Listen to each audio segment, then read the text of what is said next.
If you're a business leader out there and you hate spending money on IT, this video is for you. My name is Dave Mason. I'm the CEO of Shift IT Solutions based in Oakville, Ontario, Canada. We started our company 10 years ago and we decided to call it Shift IT because we wanted to shift the way that business leaders were thinking about their technology and the way they used it in their organizations.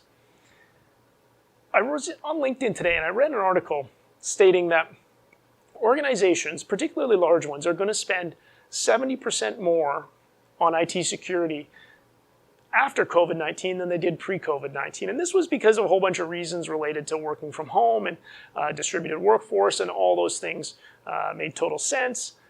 In fact, I believe I shared it on my profile. However, the important point that I took from it is I read an article like this in the business press weekly, and I'm sure you do too, is additional spending on IT security, additional spending on IT. And as a business leader, man, I don't like to spend more money on anything, and I'm sure you don't either. It's just the fact that you're seeing it all the time. And I think it's important to put the right lens on that spend. And now, in a full disclosure statement, do I benefit from people spending more on IT? Of course I do. I own an IT services company. However, I think if I'm in your shoes, I want to have the right attitude towards IT spend. And I think that's where maybe this video may help you.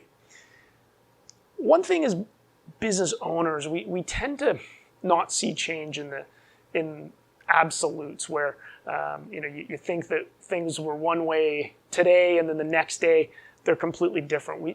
Change is gradual, and often we don't even see the way change affects our organizations until we step back and look at it from a distance and be like, wow, things are different now.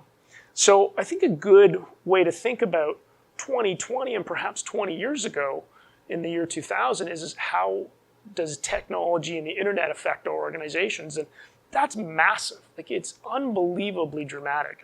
I started my career around the year 2000, and I can remember getting a business email and being excited about it. It's like, oh, I have an email. How interesting.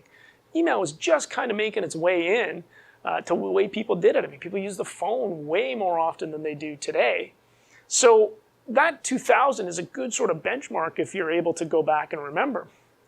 If COVID-19 had have occurred in the year 2000, our economy would have just shut down completely. There was no e-commerce, there was no work from home, there was no remote workforce, there was nothing like that. Had COVID-19 occurred, as bad as the economy has been, and because of it, it would have been much, much worse in the year 2000, and that's only 20 years ago, and the difference is technology. It's the networking and the availability of high-speed internet, and you can work remotely, and you can work anywhere, and you can distribute a workforce, and those are all capabilities that we kind of take for granted in the year 2020, but in the year 2000, were almost tough to conceive.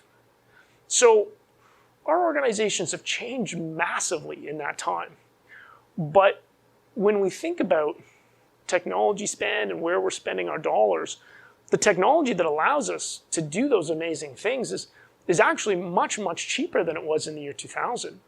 A server, comparatively, is much more powerful and much less costly. Medium-sized businesses and small businesses have access to tools that, man, you can't even conceive the cost of what it would have been in the year 2000 to have those capabilities. It was just unaffordable for small and medium-sized business, and enterprise had to make major investments in order to do these things. So think about IT spend as kind of a yin and yang. You make these major gains in capabilities, but there's kind of a backside to that, or a dark side to that, if you will, that security spend has to increase because we have a security problem because of the capabilities we have. But as business leaders, we tend to think about only the cost, and we see the dollars going out the door, and that's the painful part. But what you're not seeing, and I think it's important that you realize, is in your salary expense line and your P&L, there's a massive amount of salaries that you don't have because you never had to hire those people. It's not like you adopted technology and got rid of people. I mean, perhaps that's happened a little bit, but it's just you developed capabilities that simply you didn't have before because of technology. And you never had the step of a person doing that job And so you don't see the savings that that technology has given you. You just simply see the capability and have somewhat taken it for granted. The security side and increased spending that we have to do on that security side should be looked at protecting that investment. You've already made the investment in the capability because you've adopted a particular technology and it's given you much more in terms of an ROI than you would have otherwise gotten. However, there's a security aspect. There's very few things in life where things are all good and there's no sort of negative aspect that you have to deal with, right? Whenever a door opens, often something else, it's an opportunity you take, or you can't take advantage of another opportunity because of it. So there's always give and take. The security aspect is that give and take. Think of the capabilities your technology has given you and take the steps to protect it. Yes, you're going to be spending more money, but the capabilities you have far outweigh that spend. So don't skimp on the security spending and the investments in things like backup and disaster recovery because you're protecting capabilities that you already have taken. And they're a key part of your business. And I'm sure many of you in your COVID-19 experience have gone back and looked at things that you were able to do and things that you weren't able to do, equally as important, and have a better lens. But think of security spending in the same lens as you do those other capabilities. I hope you found this video helpful. If you did, I have lots of others on my channel which talk about how business leaders should employ technology in their organizations, and I talk about best practices, how to do so. If you want to chat more about this topic or really any other corporate IT topic, I welcome a conversation. Please send me a private message, an email, or even give me a call.